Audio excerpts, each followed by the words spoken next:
강림절 기다림초 점화를 최옥 경집사님과 이정화 권사님께서 드리시겠습니다.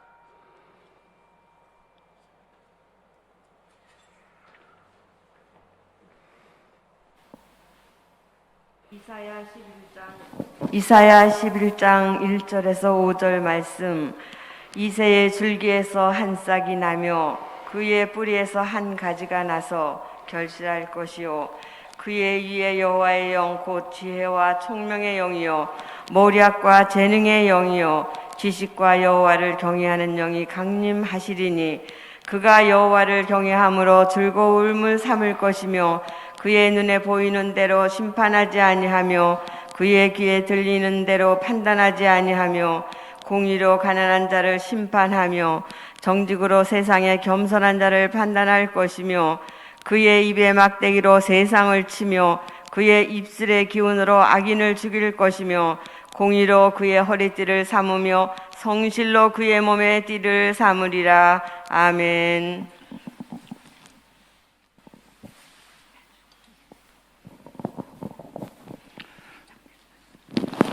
우리의 기쁨이신 하나님, 강림절 넷째 주를 맞아 복의 근원이신 예수 그리스도를 소망케 하심을 감사드립니다. 소망 중에 하나님께서 저희를 긍휼히 여겨주신 같이 저희들도 서로를 섬기며 사랑으로 하나 되는 축복 공동체가 되도록 하여 주시옵소서. 우리 주 예수 그리스도의 이름으로 기원드려옵나이다. 아멘. 다 일어나셔서 강림 찬송 103장을 찬송하겠습니다. 한번 쳐주시고 1절 치시고 치겠습니다.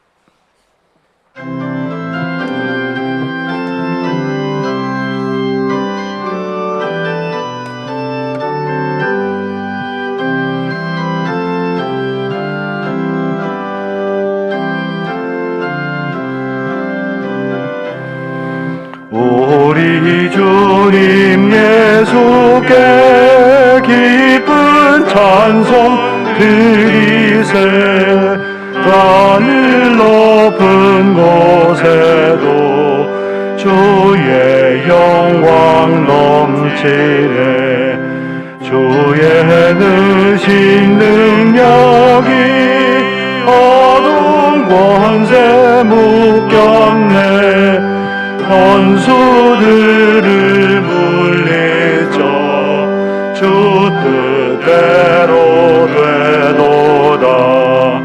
밤하늘의 별들도 주의 영광과 찬양해. 무엇으로 그 영광 비교할 수 있으랴. 우리 주님 오시면 사랑의 넘치고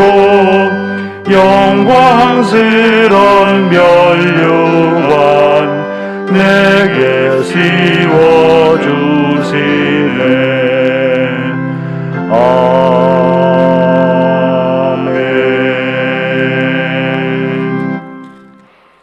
교동문 118번 구주 강림절기 말씀 이사야 64장 62장에 있는 말씀을 교독하겠습니다. 나는 시온의 의가 빛같이 예루살렘의 구원이 횃불같이 나타나도록 시온을 위하여 잠잠하지 아니하며 예루살렘을 위하여 쉬지 아니할 것인즉 이방 나라들이 내 공의를 뭇 왕이 다 내 영광을 볼 것이요 너는 여호와의 입으로 정하실 새 이름으로 일컬음이 될 것이며 너는 또 여호와의 손에 아름다운 관 내 하나님의 손에 왕관이 될 것이라. 원하건대 주는 하늘을 가르시고 강림하시고 주 앞에서 산들이 진동하기를 불이 섭을 가르며 불이 물을 끓임 같게 하사 주의 원수들이 주의 이름을 알게 하시며 이방 나라들로 주 앞에서 떨게 하옵소서. 주께서 강림하사 우리가 생각하지 못한 두려운 일을 행하시던 그때에 신들이 주 앞에서 진동하여 싸우니 다 같이 주 외에는 자기를 앙망하는 자를 위하여 이런 일을 행하신 신을 옛부터 들은 자도 없고 귀로 들은 자도 없고 눈으로 본 자도 없었나이다. 아멘. 다 함께 사도신경으로 신앙 고백하겠습니다. 전능하사 천지를 만드신 하나님 아버지를 내가 믿사오며 그 외아들 우리 주 예수 그리스도를 믿사오니 이는 성령으로 잉태하사 동정녀 마리아에게 나시고 본디오 빌라도에게 고난을 받으사 십자가에 못 박혀 죽으시고 장사한 지 사흘 만에 죽은 자 가운데서 다시 살아나시며 하늘에 오르사 전능하신 하나님 우편에 앉아 계시다가 저리로서 산 자와 죽은 자를 심판하러 오시리라. 성령을 믿사오며 거룩한 공회와 성도가 서로 교통하는 것과 죄를 사하여 주시는 것과 몸이 다시 사는 것과 영원히 사는 것을 믿사옵나이다. 아멘. 송영 1장 부르겠습니다.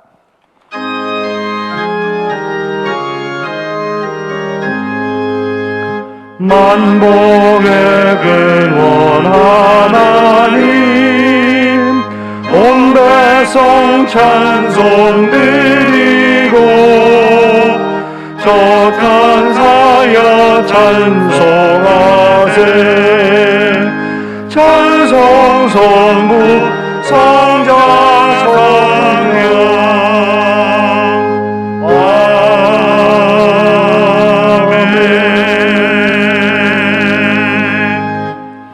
다 자리에 앉으시기 바랍니다. 다 함께 기도하실 때 김효진 목사님께서 대표 기도하시겠습니다. 거룩하신 하나님, 강림절 넷째 주 우리를 구원하러 오신 예수님을 기다리는 시간 예배하게 하시니 감사합니다. 다시 비대면으로 전환되어 한자리에 모일 수 없음에도 다른 무엇보다 이 시간을 우리 삶의 중심에 두고 각자의 자리에서 모인 거룩한 백성들과 함께하여 주시옵소서. 함께 모일 수 없는 예배를 안타까워하는 주의 백성들 마음을 어루만지시고 평안하게 하옵소서. 우리 삶에는 여러 가지 전환들이 있습니다. 그리고 그 변화를 맞는 다양한 표정들이 있습니다. 고요한 성탄을 앞둔 이 계절에 주님의 말씀이 거울이 되어 우리 성민의 표정을 돌아보게 하옵소서.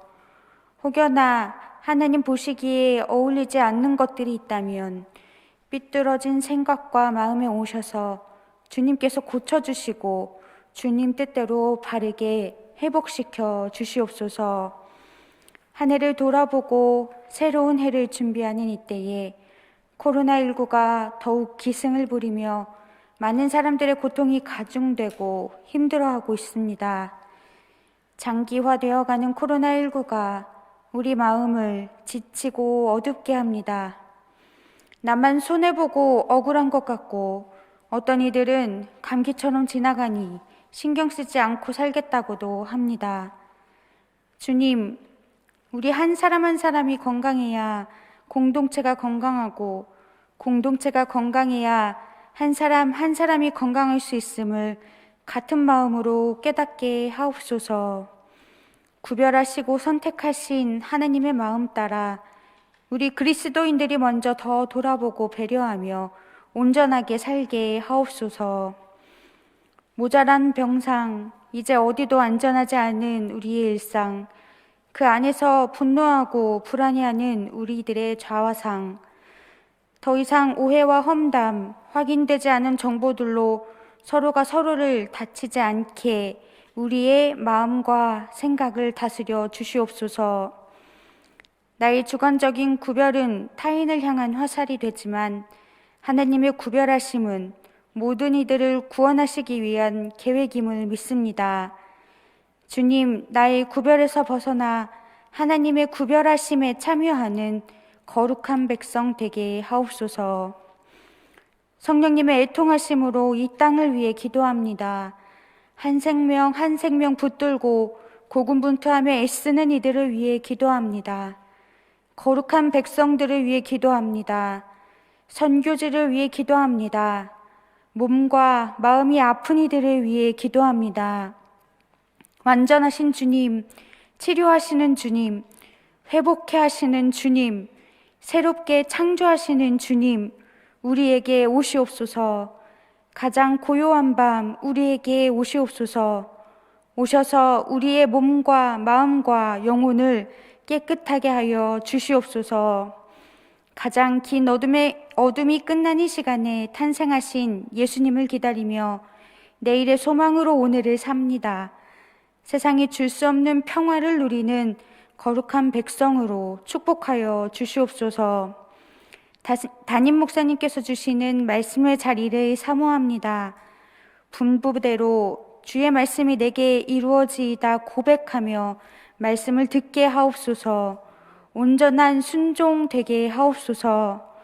세상을 이처럼 사랑하셔서 독생자 예수를 이 땅에 보내신 하나님의 애절한 마음을 이 거룩한 백성들이 한 조각이라도 함께 나누게 하옵소서. 큰 별을 따라갔던 동방박사들처럼 하나님의 계획하심과 약속을 향해 지체 없이 따라가게 하옵소서. 가장 소중한 것으로 참여하게 하옵소서. 모든 사람을 구원하시는 예수님의 이름으로 간절히 기도합니다. 아멘.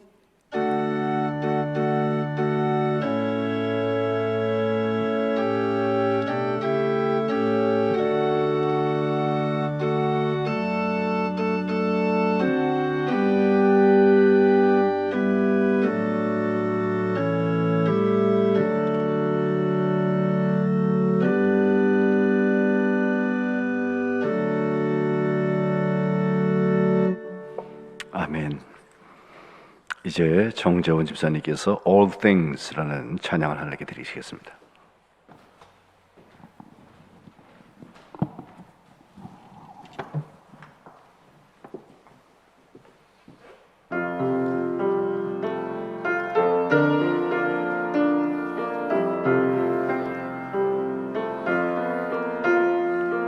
내가 쉽게 이해할 수 없을 때에 난 주님 바라봐요.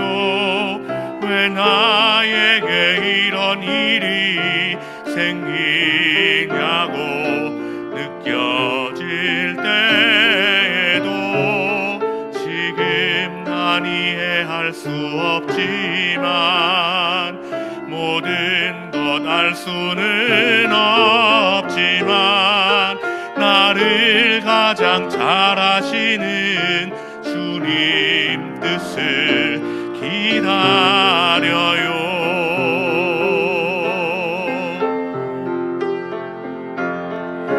아무 이유 없는 일 아무것도 없어요. 비록 우리가 볼 수 있는 건 작지만 온 땅 두루 살피시는 주님의 눈길 모든 만물 움직이는 거룩하신 주님의 손길 지금 난 이해할 수 없지만 모든 것 알 수는 없지만 나를 가장 잘 아시는 주님 뜻을 기다려요. 주님 기다려요.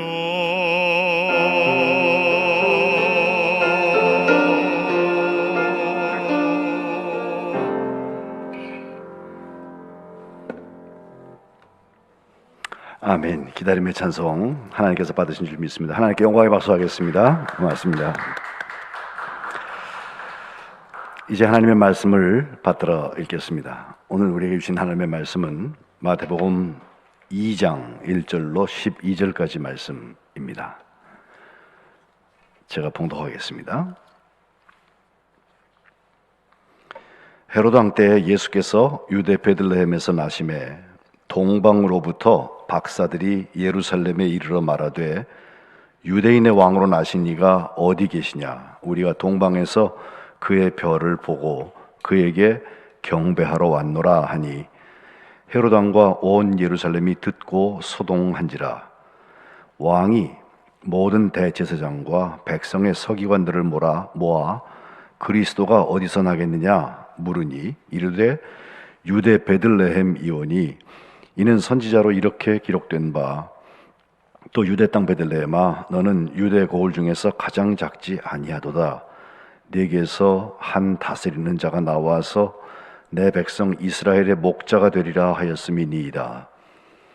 이에 헤롯이 가만히 박사들을 불러 별이 나타난 때를 자세히 묻고 베들레헴으로 보내며 이르되 가서 아기에 대하여 자세히 알아보고 찾거든 내게 고하여 나도 가서 그에게 경배하게 하라.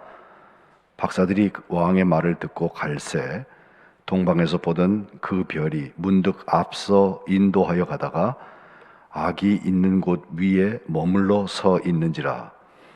그들이 별을 보고 매우 크게 기뻐하더라. 집에 들어가 아기와 그의 어머니 마리아가 함께 있는 것을 보고 엎드려 아기께 경배하고 보배합을 열어 황금과 유향과 몰약을 예물로 드리니라. 그들은 꿈에 헤로데게로 돌아가지 말라 지시하심을 받아 다른 길로 고국에 돌아가니라. 아멘. 이는 하나님의 말씀입니다. 이제 강림절 네 번째 주일을 맞았습니다. 코로나19가 확산되어서 조용한 성탄을 기다리면서 준비해 왔는데 이제 오늘부터는 다시 주일 예배를 비대면으로 드리게 되었습니다. 하지만 2000년 전에 적막한 고요를 뚫고 이 세상에 오신 예수님의 성탄이 오늘 온라인으로 예배하시는 여러분들, 특별히 거룩한 백성들의 삶의 자리에 임하시기를 주님의 이름으로 축복합니다. 오늘 최욱 경립사님께서 오랜만에 오셔서 함께 기다림초를 점화해 주셨는데 우리 최 입사님께도 치유와 회복의 역사가 일어나시기를 바랍니다. 2020년 사랑의 해를 마무리하고 2021년 거룩한 백성의 해를 준비하면서 성민의 해를 준비하면서 강림절에 거룩한 백성들이 어떤 일을 했는지를 살펴보고 있습니다. 강림절 첫 주에는 세례 요한을 보았고 두 번째 주에는 예수님의 아버지인 요셉을 보았고 세 번째 지난주에는 예수님의 어머니인 마리아를 보았는데 오늘은 동방에서 별을 보고 예수님의 탄생의 현장을 찾아가서 경배했던 박사들, 그들에게서 거룩한 백성의 모습을 함께 보고자 합니다. 성민의 키워드를 구별과 선택과 온전이라 혹은 정결이라 이렇게 제가 계속해서 말씀을 드리고 있는데 그 도식에 맞추어서 설명해 보아도 동방 박사들의 이 순례 그리고 경배는 너무나 알맞은 이해가 되지 않나 생각을 해봅니다. 그들이 구별되어서 순례와 경배를 했다고 하는 것, 사실 성경에 예수님이 태어났을 때 예수님을 경배했던 예수님의 가족 말고 두 종류의 사람밖에 나오지 않죠. 마태복음에 나오는 동방의 박사들과 누가복음에 나오는 목자들이라는 사람들인데 그 중에서 이 동방 박사들은 먼 여행을 해서 그 현장까지 순례를 경험했던 특별히 구분된 사람들인 것을 우리는 금방 알 수가 있습니다. 목자들은 예수님이 태어난 다음에 그의 소식을 듣고 현장을 찾아가지만 동방 박사들은 적어도 한 달 이상 걸리는 거리를 미리 준비되어서 순례를 했다는 것입니다. 여기 박사라고 하는 말, 마고스라고 헬라어로 쓰는데 거기는 점성술가, 지혜자, 현인, 제사장 혹은 해몽가, 그리고 왕이라고도 쓰일 때가 있는 그런 단어인 것으로 보아서 굉장한 지도층에 있는 사람인 것은 분명합니다. 예수님의 시대에 그런 사람이 아니라면 그 먼 거리를 여행하는 것도 쉽지 않았을 것입니다. 출발지가 어디인지는 고증된 확정된 곳이 없지만 동쪽인 것만큼은 분명합니다. 오늘 보면 2절에 동방에서 왔다라고 자기들을 표현하는 것을 보아서 이들의 순례가 가까이에 있는 곳에서 온 것이 아니라 먼 거리에서부터 왔다고 하는 것입니다. 지난주에 보았던 마리아, 그리고 그 전주에 보았던 요셉도 그들이 살던 나사렛에서부터 베들레헴까지 실제로 거리를 측량해 보면 158km인데 동방박사들은 대체로 한 10배는 먼 거리에서 왔을 것이다, 이렇게 봐요. 실제로 베들레헴에서 동쪽으로 1647km 떨어진 페르시아, 현재 이란이라는 나라의 우르미아라는 곳에 가보면 동방박사의 무덤 교회가 있어요. 거기 사람일 거다라고 하는 것입니다. 이 엄청난 1600km 그 먼 거리를 적어도 미리 준비되어서 순례했다고 하는 것, 그리고 그 순례의 맨 마지막에는 예수님을 향한 경배가 있었다고 하는 것, 이것은 성경의 유일한 증거로 동방박사, 이름을 밝히지 않은 그 사람들에게 일어났다고 하는 것입니다. 이 거룩한 백성의 순례에는 물론 방해도 있습니다. 사람들이 만들어 놓은 제도고 사람들이 강제로라도 따라야 되는 제도인 왕, 곧 헤롯 대왕이라는 사람, 그 땅을 통치하면서 백성들에게 두려움의 대상이었고 가장 미워하는 에돔 사람 출신으로서 시저라는 로마 황제에 의해서 주전 47년에 유대인의 총독으로 임명이 됐다가 7년 후인 주전 40년도에는 분봉왕, 유대인 출신의 꼭두각시 왕을 세워놓은 것에 임명이 되어서 예수님이 탄생하실 그 무렵까지 오랫동안 그 땅을 다스렸고 대체로 한 70세쯤 되지 않았을까, 사가들은 이렇게 판단을 하는데 이 사람이 아주 학정을 했죠. 예루살렘에 성전을 지어서 유대인의 마음을 살려고 했던 것은 맞아요.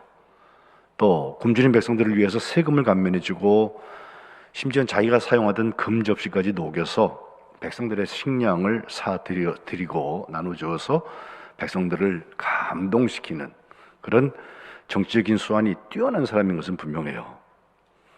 그러나 그 이면에 헤롯 대왕은 자신의 아내와 장모를 죽였습니다. 장남, 다른 두 아들도 죽였습니다. 비정한 인간입니다.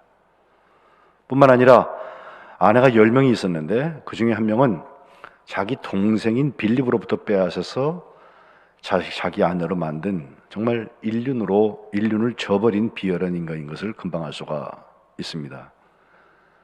성경학자인 바클레이에 의하면 헤롯이 나중에 말년에 병들어서 죽게 되는데 유언하기를, 내가 죽을 때 백성들에게 가장 존경받는 인물들을 감옥에 가두었다가 내가 죽을 때 같이 그를 죽여라, 이렇게 명령을 했다고 그래요. 그것은 자기가 죽게 되었을 때 내가 죽은 것을 사람들이 울지 않으면 어떡하나, 슬퍼하지 않으면 어떡하나, 이런 두려움이 생겨서 나의 죽는 시간과 맞추어서 사람을 죽이면 사람들이 나 때문에는 안 울지만 그 명망 높은 그 지도자를 잃은 슬픔이 사회에 퍼져나갈 것이기 때문에 그 눈물과 함께 수치를 당하지 않을 것이다, 이렇게 정말 비열한 유언을 한 사람이 헤롯 대왕입니다. 이런 사람이 왕으로 통치하고 있을 때 예수님이 탄생하셨고 세상을 대표하는 하나의 왕인데, 통치권인데 그 속에 이 역사를 가르고 하나님의 구원의 역사가 시작되었다는 것입니다. 그 순례의 정점 어디에 있습니까? 이런 방해와 음모와 흉계를 뚫고 예수님한테까지 찾아가서 그를 경배하는 데 있습니다. 오늘 보면 2절에 보면 그에게 경배하러 왔노라 라고 그들의 순례의 목적을 밝히고 있는데, 이 경배라고 하는 말은 프로스쿠네오라는 헬라어를 쓰는데, 이것은 깊은 존경의 표시로 무릎을 꿇고 땅을 이마에 대는 것을 말하는데, 정말 비굴할 만큼 아주 부복하여서 존경하고 공경하는 것을 말합니다. 이 경배가 우리의 예배와 직접 연결이 된다면 우리의 예배는 이 프로스쿠네오라고 하는 말과는 굉장히 다른 것 같아요. 우리가 예배드리면서 하나님 앞에 정말 머리를 바닥에 대고, 마치 그 퀴온이라는 말, 개가 주인의 손을 막 핥는 것을 말하거든요. 그만큼 낮아져서 하나님 앞에 나의 전부를 드리는, 동방박사의 버전으로 얘기하면 1600km가 넘는 거리를 순례를 해서 와서 한 번 예배, 시간이 얼마나 걸렸겠어요? 예수님 앞에 있는 시간이. 그걸 드리기 위하여서 자기 삶 전부를 희생하고 드리는, 이것이 구분된 사람들이 드리는 예배라는 거예요.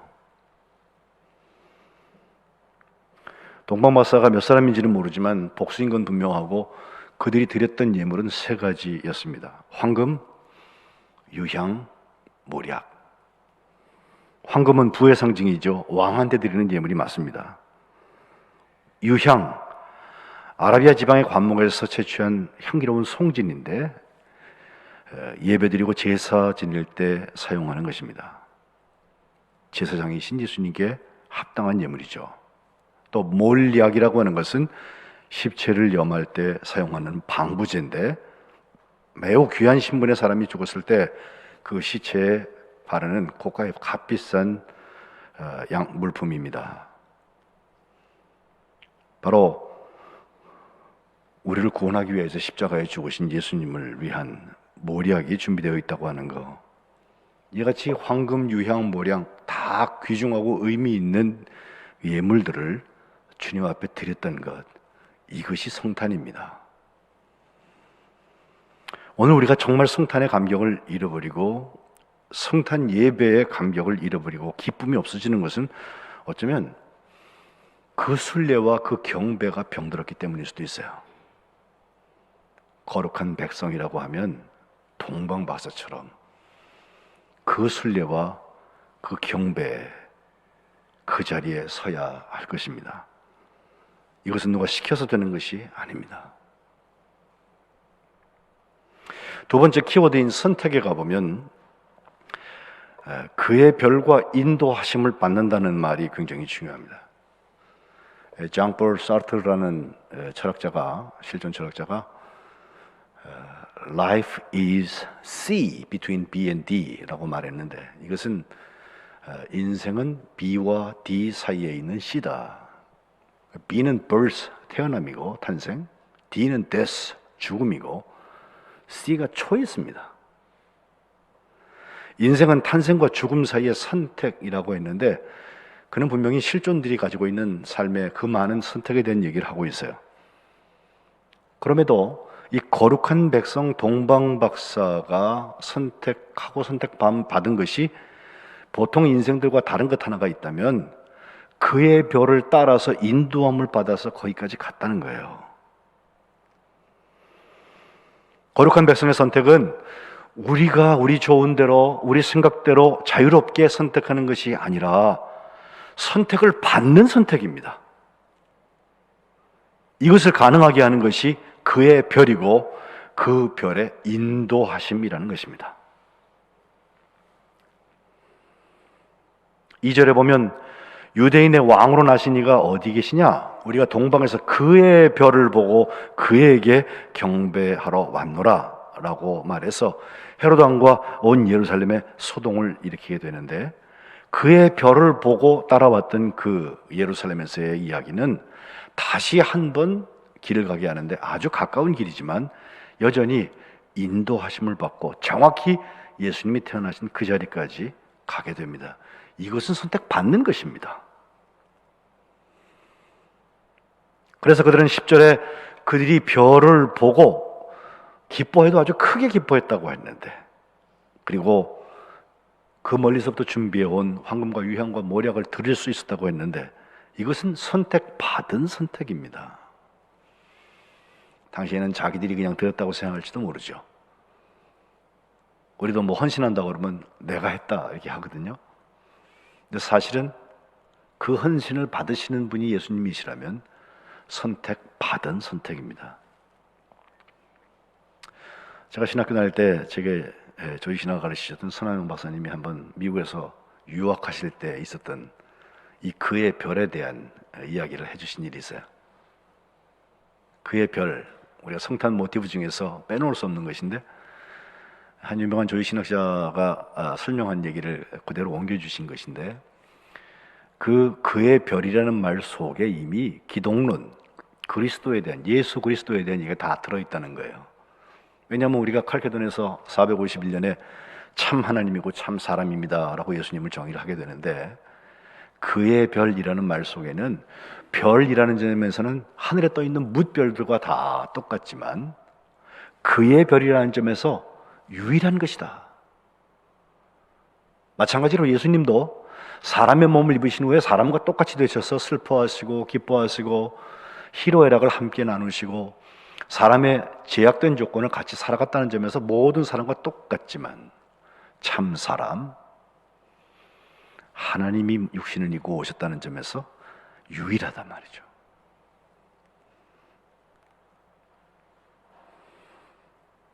인도하심을 받는 것, 선택받은 선택,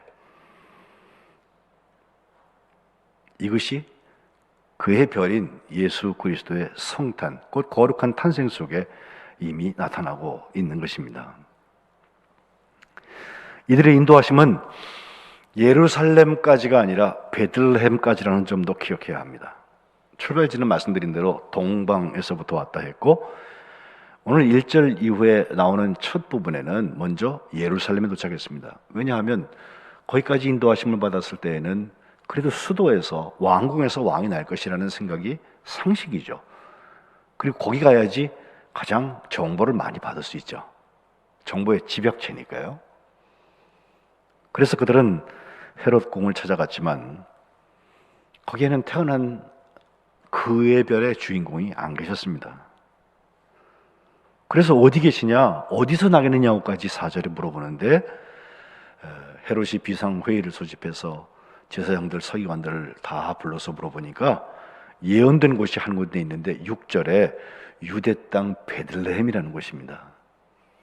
여기서는 그 옛날 다윗 왕이 태어나기도 했지만 실제로 베들레헴은 예루살렘하고 비교할 때는 비교도 되지 않는 시골 깡촌입니다.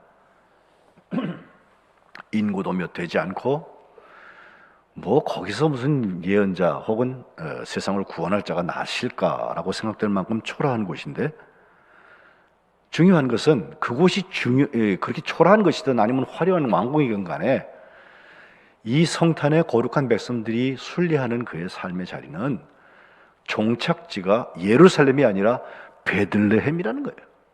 베들레헴, 레헴은 빵이고 떡입니다. 예루살렘에서 한 10km쯤 떨어져 있는데 지금도 거기에는 3만 명밖에 살지 않습니다. 그리고 정치적으로 아주 복잡한 곳이 되어서 무슨 벽을 쌓아놓기도 하고, 예? 아주 작은 고을에 불과하지만 하나님의 의미사의 역사에서 보면 이곳은 정말 중요한 곳이고 거기까지 가야 경배가 일어납니다.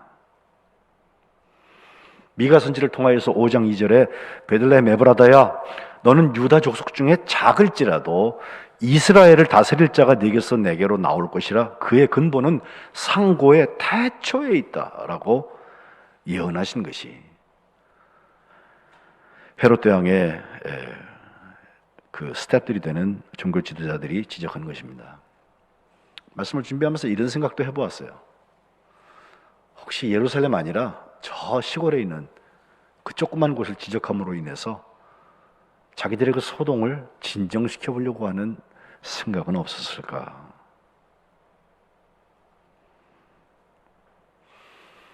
그러나 실권자였던 헤로데게는 이 이야기가 굉장히 큰 충격으로 다가왔습니다.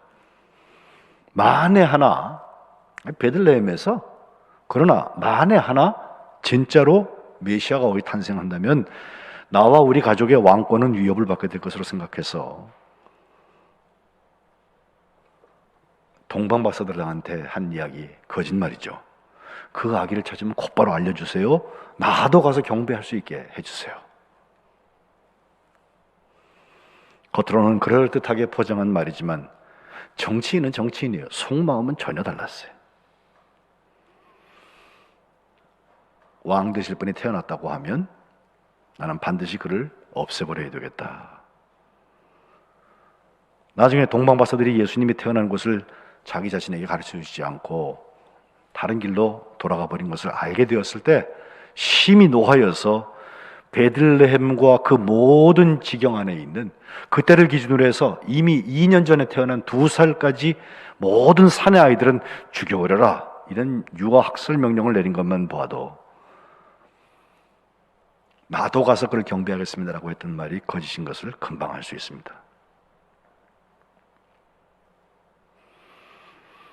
그의 별을 본 동방박사들, 그 예루살렘은 경유지고 결국 그 인도하심을 받고 선택받은 선택의 자리를 찾아간 것은 베들레헴까지 갔다고 하는 것, 우리는 기억해야 할 것입니다.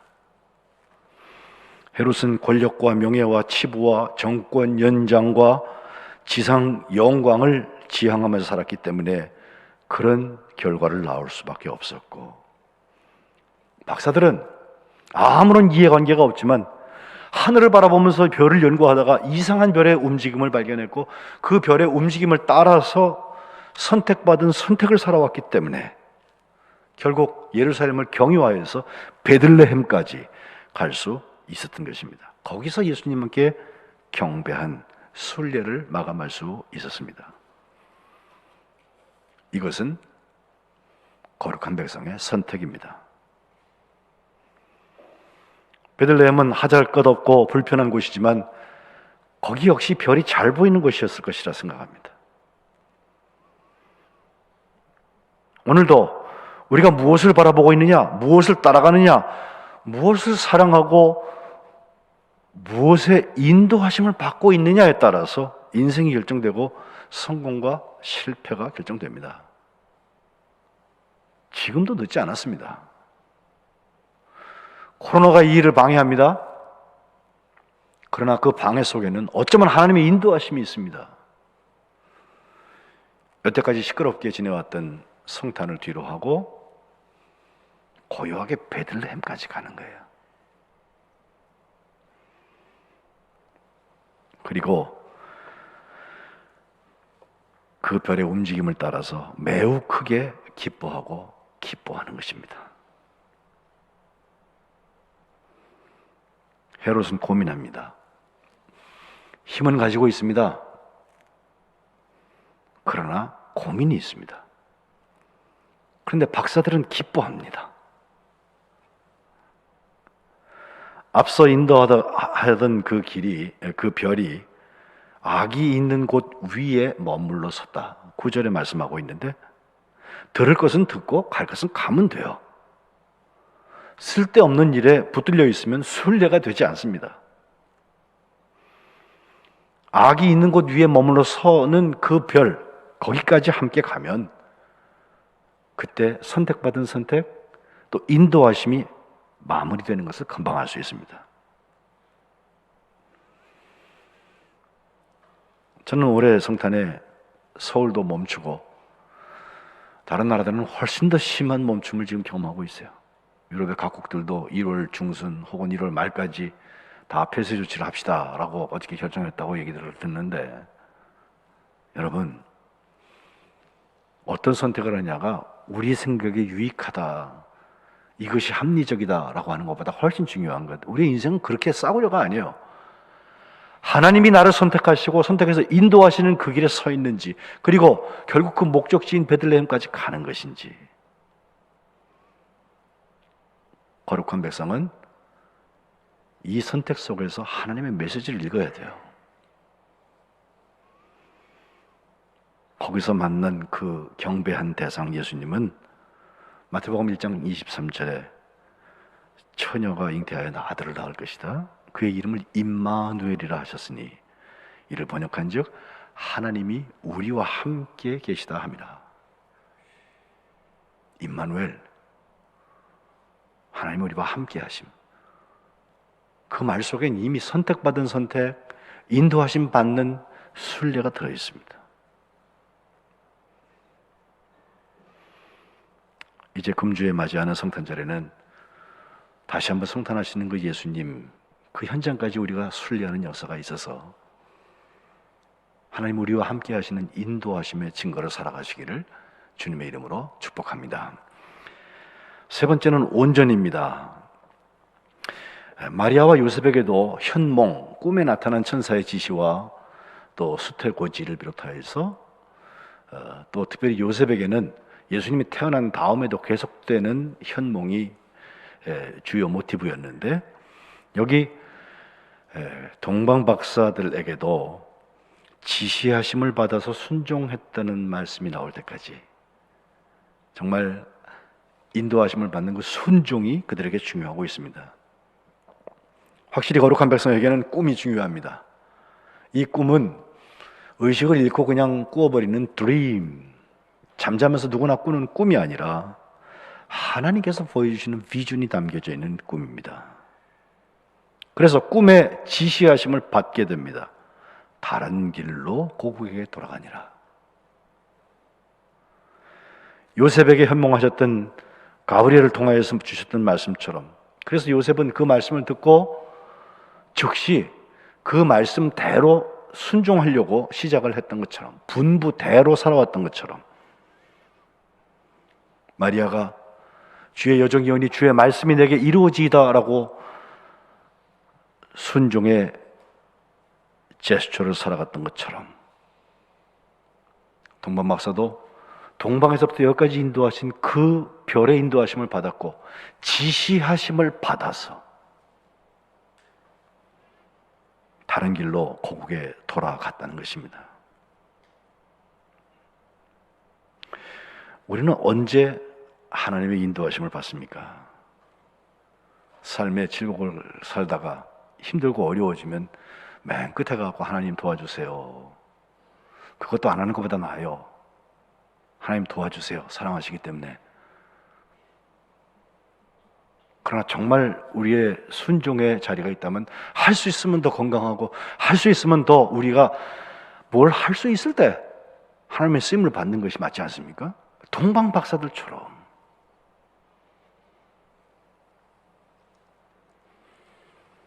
지시하심을 받는 것은 아무것도 할 수 없어서 무능해진 상태에서 받는 지시하심이 아니라 가장 액티브하게 내가 할 수 있는 거 다 할 수 있는데 그것을 바라보시면서 인도하시는 하나님께서 지시해 주시는 것, 왕의 말을 듣고 왕한테 가서 내가 이러이러한 것을 보았습니다를 보고하는 것보다 훨씬 중요한 것이 다른 길로 고국에 돌아가야 된다는 거예요. 이것은 유아학상 명령까지의 시간을 벌어서 예수님을 애굽으로 피신시킬 수 있는 시간을 벌어주었습니다.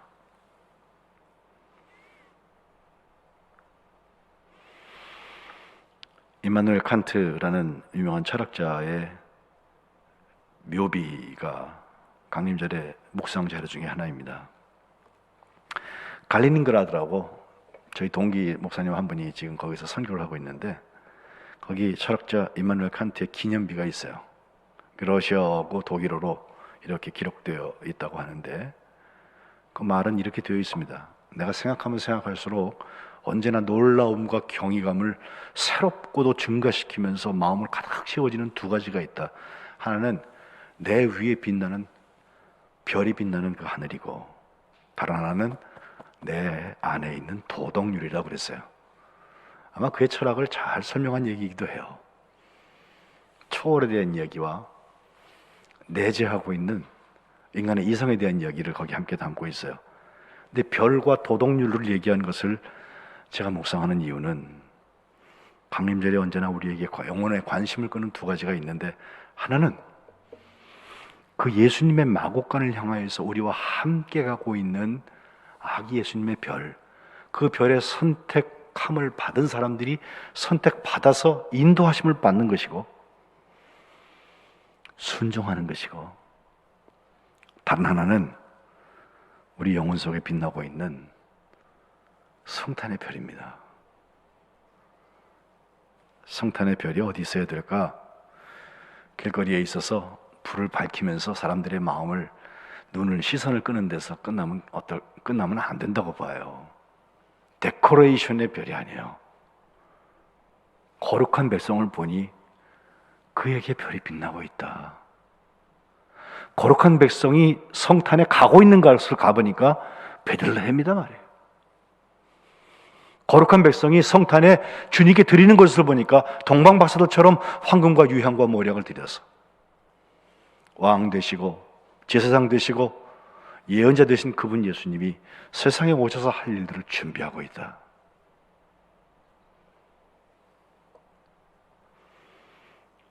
오늘 우리는 코로나의 시대에 맞는 성탄을 준비하고 있습니다. 이제 금주 중에 지나갑니다. 성탄 예배도 따로 모여서 드리지 못합니다. 그러나 이 불편함 속에, 이 멈춤 속에는 동방박사의 영의 순례가 진행되고 있습니다. 바라기는 동방박사들처럼 하나님의 구분하심과 하나님의 선택하심과 하나님의 인도하심을 받는 성탄 되시기를 주님의 이름으로 축복합니다. 기도하겠습니다. 하나님, 성탄절 때가 되면 수많은 사람들이 여행을 하는데 사랑하셔서 저희들에게 영혼의 순례를 알려주시고, 이것이 하나님이 구분하신 사람들이 성탄에 거룩한 백성으로 살아가는 방법임을 알려주신 것을 감사합니다. 뿐만 아니라 이 선택은 내가 자유롭게 선택한 것이 아니라 하나님이 선택해 주신 선택이요, 그렇기에 우리는 인도하심을 받는 것이며, 결국 예루살렘을 경유하여서 베들레헴까지 예수님의 탄생의 자리까지 가게 하시는 것 감사드립니다. 저희들도 지시하심을 받아서 인도함 받게 하시고 순종하게 하시고, 우리를 구원하기 위하여서 사람의 몸을 입으신 예수님의 성탄의 주인공으로 거룩한 백성을 살아가게 하여 주옵소서. 지금 세상이 온통 아파하고 있습니다. 백신이 지금 나뉘어지기 시작했다고 하는데, 참된 백신이신 예수님께서 저희들 가운데 치료와 구원의 역사를 허락하여 주옵소서. 예수님의 이름으로 기도합니다. 아멘. 다 같이 찬송 116장을 찬송하시면서 봉헌하겠습니다.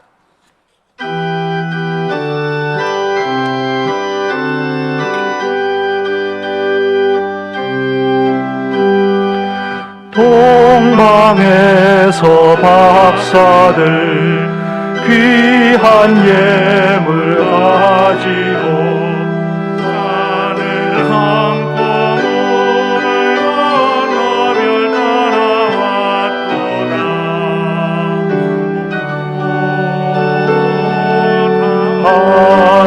한일밤의 밝은 별 아름답고 빛난 별 아기 예수 계신 곳에 우리 인도하여라.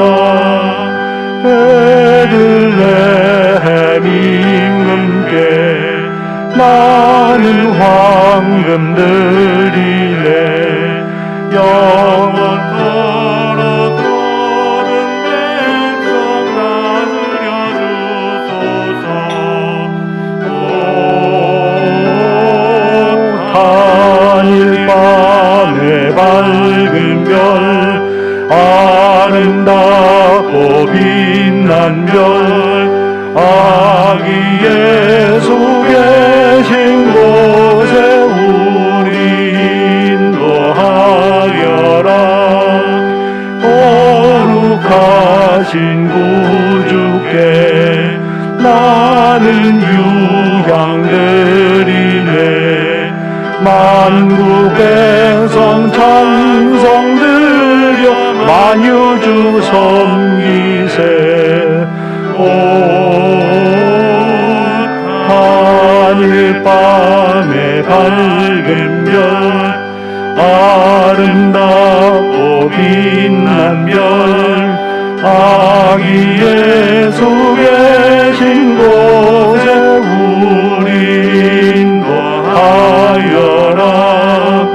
주의 죽을 몸 위에 나는 몰약드리네. 세상 모든 죄인 위에 십자가 지셨네. 오 하늘 밤의 밝은 별 아름답고 빛난 별 아기 예수 계신 곳에 우리 인도하여라. 다시 사신 구주님 왕의 왕이 되시네. 할렐루야 할렐루야 모두 다 부르세. 오 하늘 밤의 밝은 별 아름답고 빛난 별 아기 예수 계신 곳에 우리 인도하여라.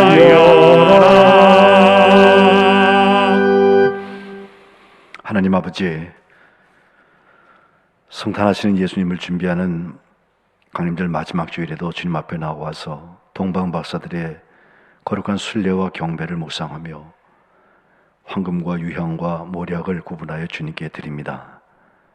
주님이 받으실 만한 예물되도록 구분하여 주시고 하나님의 인도하심을 받으며 하나님과 함께하는 삶의 현장을 저희들에게 허락하여 주옵소서. 온전한 순종으로 정결케 되게 하시고 하나님 나라의 기쁨을 이 땅에서 성탄하신 주님과 함께 살아가는 축복된 거룩한 백성들 되게 하여 주옵소서. 저희들의 삶의 자리를 주님께서 친히 간섭하셔서 이루어지는 일들마다 주님 기뻐하시는 결과를 얻게 하시고 열매를 맺어 주님께 영광을 돌려드리는 축복된 주의 자녀들 되게 하여 주옵소서. 드려지는 예물을 주님께서 축사하시고 거기에 함께 드려진 기도를 흠양하시며 쓰여지는 곳곳마다 성탄의 소식이 전달되고 예수님이 나의 구주가 되시는 놀라운 역사가 일어나는 복음의 현장, 사랑의 현장에 가장 값지고 귀하게 쓰임받는 역사를 허락하여 주옵소서. 우리 주 예수 그리스도의 이름으로 간절히 봉헌기도 드리옵나이다. 아멘. 교회에 알리는 말씀을 드리겠습니다. 지난 목요일에 16번째 서신을 여러분께 드리고 교회 예배를 비대면으로 전환하게 되었습니다. 이제는 일단 28일까지로 서울시가 지금 멈춤의 시간을 갖고 있기 때문에 우리가 함께 멈춤을 하게 되는데 예배에 물론 20분까지 오실 수 있어요. 그러나 우리가 선제적으로 이 방역 지침을 2.5단계를 따라서 비대면 예배를 실시하니까 여러분께서는 협조해 주시기를 바랍니다. 외부에서도 교인 간의 대면 모임 가급적 자제하시고 식사 자제 강력히 권고드립니다. 1000명 넘는 일이 계속되어서 여러분 지상에 보시는 것처럼 잘못하면 3단계로 부득불 갈 수밖에 없지 않습니까? 이런 말씀들을 하시는데 여러분도 각별히 개인 건강에 유의하시고 교회에서 이런 일 때문에 무슨 감염이 되었다는 이런 얘기가 나오지 않도록 다 같이 협력을 해 주시기를 바랍니다. 집회는 주일 예배를 이렇게 온라인으로 송출을 하고 매일 드리는 그 묵상 자료는 계속해서 올려드리고 있는데 우리 교우들도 좀 더 많이 그것을 보시면 좋겠어요. 예, 교우들이 그냥 아무것도 없네 그러지 마시고 그러나 오프라인으로 대면으로 모이는 모임은 28일까지 중단하도록 그렇게 하겠습니다. 그 이후 이야기는 그때 돼서 다시 한번 여러분께 알려드리도록 하겠습니다. 송구영신 예배도 우리가 자정에 모여서 같이 예배를 해바꾸며 예배를 드렸는데 올해 어떻게 되는지 모르겠습니다만은 여러분 기도해 주시기를 바라고요. 우리 교육자 전원은 코로나19 검사를 받았습니다. 다 물론 음성으로 판정이 되었고요. 여러분들도 가보세요. 가보면 줄도 좀 많이 서 있곤 하던데 어쨌든 받아보면 좋아요. 예, 받아보면 내가 음성인 걸 알 수 있으니까 좋고 혹시 만에 하나라도 무증상 감염 같은 게 요즘 나온다고 그러잖아요.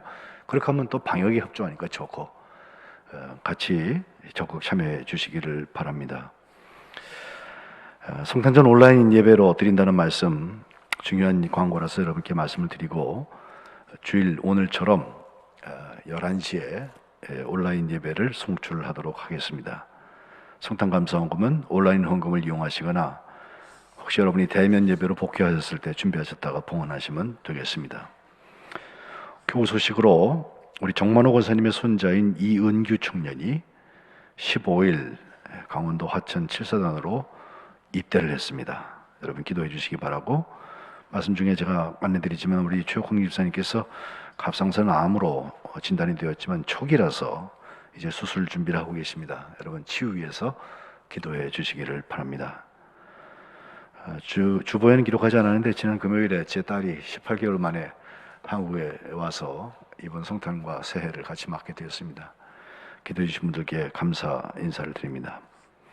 교육부에서는 크리스마스 선물 개봉식을 하게 되는데 이것도 비대면으로 전달을 해서 영화부는 19일에 오후 7시 줌으로 실시간 온라인 모임을 하고 또 유치부는 오늘 오후 2시에 줌으로 실시간 온라인 모임하고 또 어린이부는 오후 1시에 청소년부는 어저께 각 가정에 방문 전달했습니다.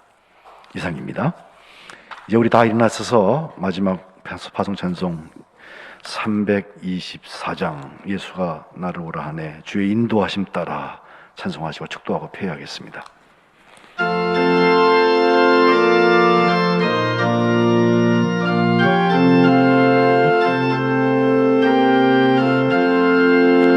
예수 나를 오라 하네 예수 나를 오라 하네 어디든지 주를 따라 주와 같이 가려네 주의 인도하심 따라 주의 인도하심 따라 어디든지 주를 따라 주와 같이 가려네 겟세마네 동산까지 주와 함께 가려 하네 피땀 흘린 동산까지 주와 함께 가려네 주의 인도하심 따라 주의 인도하심 따라 어디든지 주를 따라 주와 같이 가려네 심판하실 자리까지 주와 함께 가려 하네 심판하실 자리까지 주와 함께 가려네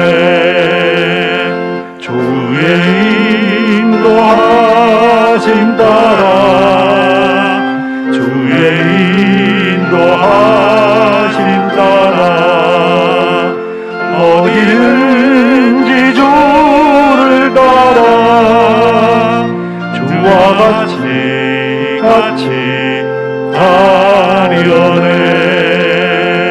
주가 크신